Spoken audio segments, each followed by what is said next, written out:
السلام عليكم ورحمة الله وبركاته. ومركل يا كنال كيني عبد الشكور كنال أدوغا برتين دروستا ايتيغا oo idiin soo gudbin doona xalqad ku saabsan security-ga maadaama uu security-gu yahay shayga ugu muhiimsan ee ku ilaalin karto information-kaaga iyo computer-kaaga.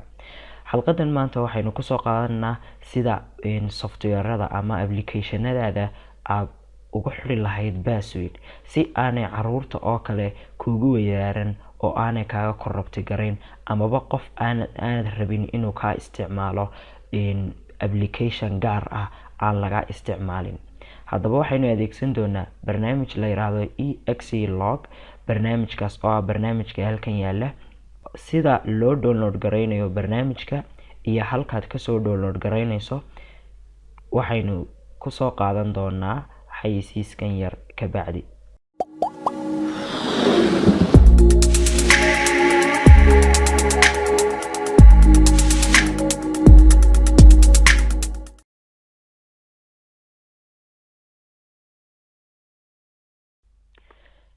hagaag marka ugu horeysa waxaad kasoo download garaynaysaa barnaamijka linkigan Mediafire aan kuugu dalacay barnaamijka halkaas oo anigu aan ku dhigay ayaad kasoo download garaynaysaa. waa kan barnaamijka EXE-log waa 1.46 megabit.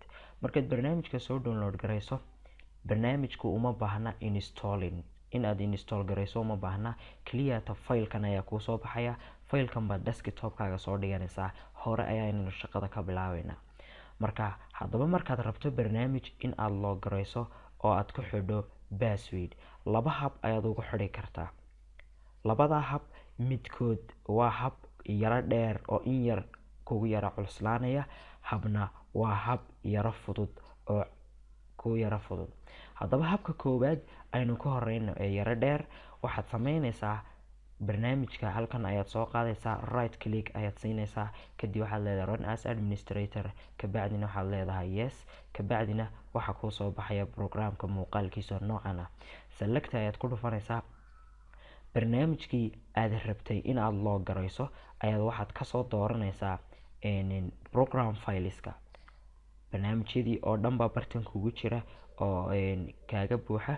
marka barnaamijka aad doonayso in aad log garayso ayaad bartan kasoo folderkiisii gelaysaa. markaad folderkiisii soo gasho barnaamijkaas oo kale dictionary-ga yar ee halkan yaala weeyaan. kabacdi markaan ku dhufto open baan leeyahay. kadib waxaan leeyahay password ku xidh. passwordkayga aan ka dhigo Abdishakuur, aan ku laba celiyo oon ka dhigo Abdishakuur, kabacdina log aan siiyo. the program is logged successfully. haddaba haddii aad tiraahdo barnaamijkii dictionary-ga ah passwordka ka fur halkan yaalay, marka koowaad right click ayaad dul siinaysaa. right click markaad siiso waxaad leedahay run as administrator, sidii mas-uul usoo kici, kabacdina yes ayaad leedahay. kabacdi waxaad gelinaysaa passwordkii oo Abdishakuur ah. maxaan u leeyahay run as administrator kusoo kici? sababtoo ah programyada qaar badidoodu kugu soo kici maayaan ilaa run as administrator aad tiraahdo mooyaane, waa markaad EXE-log isticmaalayso. okay ayaad leedahay.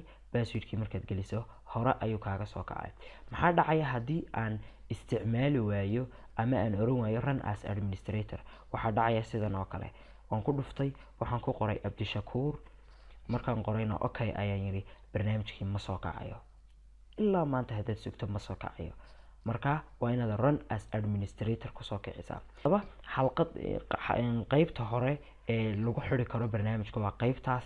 habka labaad waa adoo shortcut isticmaalaya. tusaale ahaan barnaamijka halkan yaala la yiraahdo VCE player demo, kaas shortcut-kaas ayaan rabaa in aan xidho.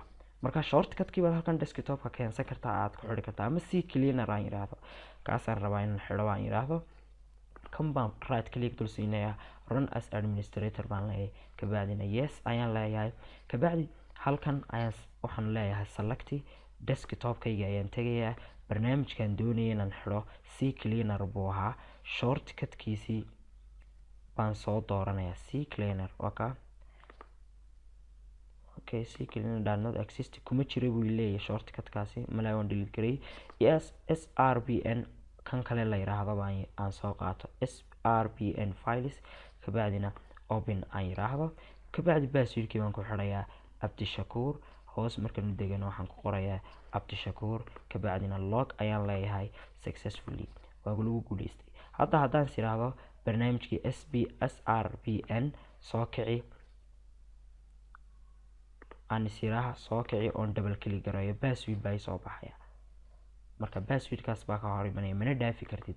haddii barnaamijyadan passwordka ku xidhnay, waa sidaynu uga furi karnaa passwordka, ama haddii aanan u baahnayn inaan barnaamijka password ku xidho oon ka noqdo, maxaan sameynayaa run as administrator baan soo leeyahay, kabacdi yes baan leeyahay, kabacdi select baan leeyahay. tusaale ahaan barnaamijkii hore ee aynu xidhnay dictionary buu ahaa, weli inoo xidhan yahay.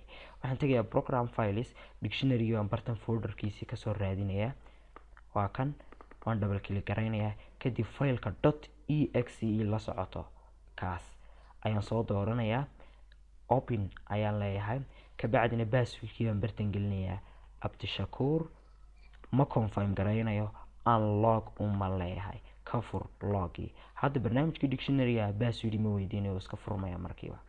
habkaas ayaad u isticmaalaysaa una secure garaynaysaa applicationadaada ama softwaradaada isticmaalayso. intay ku kulmi doona xalqad kale security ah, waxaan idinkaga tegayaa. assalaamu calaykum waraxmatullaahi wabarakaatu.